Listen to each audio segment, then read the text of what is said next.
Hello crypto team, हम सभी वित्तीय दुनिया में सफलता हासिल करने का लक्ष्य रखते हैं और पहला बड़ा माइलस्टोन है वो पहले मिलियन तक पहुंचना, है ना? तो मैंने वहां तक पहुंचने के लिए कुछ अद्भुत वीडियो तैयार किए हैं। क्या आप उत्साहित हैं? चलिए शुरू करते हैं। यह बहुत अच्छा है जब वित्तीय शिक्षा घर से शुरू होती है, लेकिन यह और भी बेहतर होता है जब यह केवल थ्योरी पर नहीं बल्कि प्रैक्टिस पर केंद्रित होती है। जैसे कि यहाँ, ठीक है बच्चों, मैं यह सुनिश्चित करना चाहता हूँ कि जब तुम बड़े हो जाओगे तो तुम अमीर हो। ये $100 लो, लेकिन तुम इसे खर्च नहीं कर सकते। एक तरीका ढूंढो जिससे इन पैसों को बढ़ा सको। ठीक है पापा, तुम अपने पैसे का क्या करोगे टिम्मी? मैं इसे बैंक में रखूंगा, इस तरह यह सुरक्षित रहेगा और मैं इसे कभी नहीं खोऊंगा। तुम्हारा क्या? मैं इसे निवेश करूंगा। मुझे पूरी तरह से नहीं पता कि मैं इसे कहाँ निवेश करूंगा, लेकिन मुझे लगता है कि लंबे समय में इससे अधिक पैसे बनेंगे। बच्चों, सब कुछ कैसा चल रहा है? मेरे पास अभी भी बैंक में $100 हैं। उन्होंने तो मुझे ब्याज के रूप में $2 भी दिए। और तुम्हारा क्या बिली? मैंने कुछ शेयरों में निवेश किया था, लेकिन शेयर बाजार गिर गया और वास्तव में मुझे नुकसान हुआ। हाँ, मैंने कहा था कि मेरा तरीका बेहतर है। अब मैं बस बचत ही करता रहूंगा। निराश मत हो, तुम्हारा साल खराब गया, लेकिन अगर तुम समझदारी से निवेश करते रहोगे तो मुझे विश्वास है कि लंबी अवधि में तुम अच्छा करोगे। तो तुम बच्चों का वित्तीय प्रबंधन कैसा चल रहा है? जब से मैंने काम करना शुरू किया है, मैं अपनी तनख्वाह का 10% बचा रहा हूँ और अब मेरे पास लगभग $2 लाख हैं। मैं भी उतना ही बचा रहा हूँ, लेकिन मैंने इसे निवेश किया है। मेरे खाते में अब $4,73,000 से अधिक है। तुम्हारे पास इतना सारा कैसे है? मुझे लगा कि निवेश से तुम्हें नुकसान हो रहा है। कुछ साल नुकसान होते हैं, लेकिन ज्यादातर साल फायदे में होते हैं और इसका औसत सालाना करीब 8% है। और अगर मैंने अगले 8 सालों तक ऐसा ही किया तो मेरे पास $1 मिलियन से अधिक होंगे, जबकि तुम्हारे पास केवल $2,80,000 ही होंगे। अरे यार, वाह, दूरदर्शिता बहुत मायने रखती है। लेकिन सच में अगर मेरे हैमस्टर पिता ने मुझे $100 दिए होते तो मैंने सारा का सारा चीज पर उड़ा दिया होता।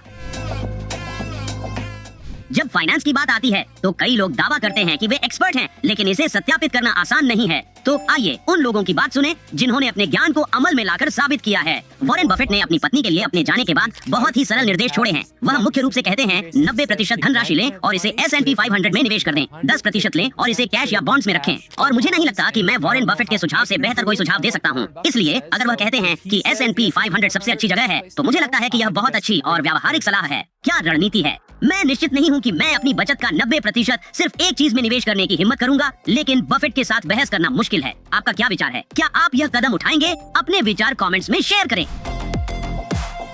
कई लोग वित्तीय सफलता को अच्छी आदतों और अनुशासन से जोड़ते हैं, लेकिन क्या यह वास्तव में सही है? चलिए इस पर गहराई में विचार करें। मैंने संपत्ति बनाई बिना एक हफ्ते में एक किताब पढ़े, बिना अपना बिस्तर ठीक किए, बिना जर्नल लिखे, बिना 2 घंटे की सुबह की रूटीन के, बिना शराब त्यागे, बिना नेटफ्लिक्स छोड़े, बिना शादी करने का इंतजार किए और बिना किसी लाभ के। क्योंकि आपको वास्तव में जो एकमात्र चीज करनी है वो ये कि वह चीज ढूंढें जो लोग चाहते हैं, इसे उस कीमत से कई गुना अधिक में बेचो जितना तुमने इसे खरीदने में खर्च किया। इससे आसान कुछ नहीं हो सकता। मैं कुछ हद तक सहमत हूँ। आपके वॉलेट की मोटाई पूरी तरह से इस बात पर निर्भर नहीं करती कि आपने अपने पहिए पर कितने चक्कर लगाए हैं, लेकिन ये ऐसी चीजें हैं जिनको आप आसानी से मिला सकते हैं, है ना?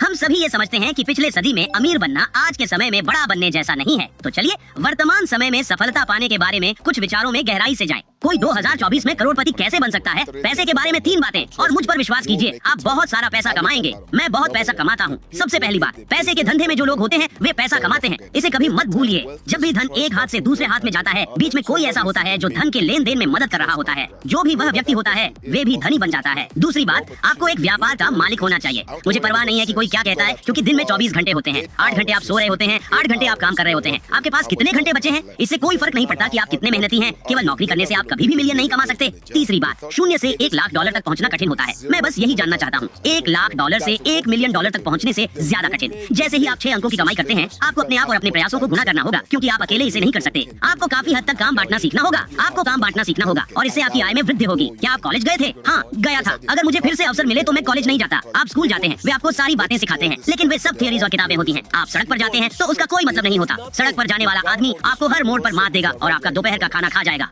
मुझे मानना पड़ेगा, थियरी और प्रैक्टिस पूरी तरह से अलग चीजें हैं। साथ ही अब मुझे वास्तव में यह जानने की जिज्ञासा है कि धन को स्थानांतरित करने में मध्यस्थ कैसे बना जाए। कृपया मुझे बताएं कि ये कहाँ होता है। खैर दोस्तों, मुझे उम्मीद है कि आज की वीडियो आपके लिए उपयोगी रही होगी और एपिसोड के लिए हमारे साथ बने रहें ताकि आप कुछ भी मिस ना करें। अगली बार मिलते हैं और याद रखें, हैमस्टर्स ताकतवर होते हैं। हम सब एक साथ हैं और एक दूसरे के लिए है।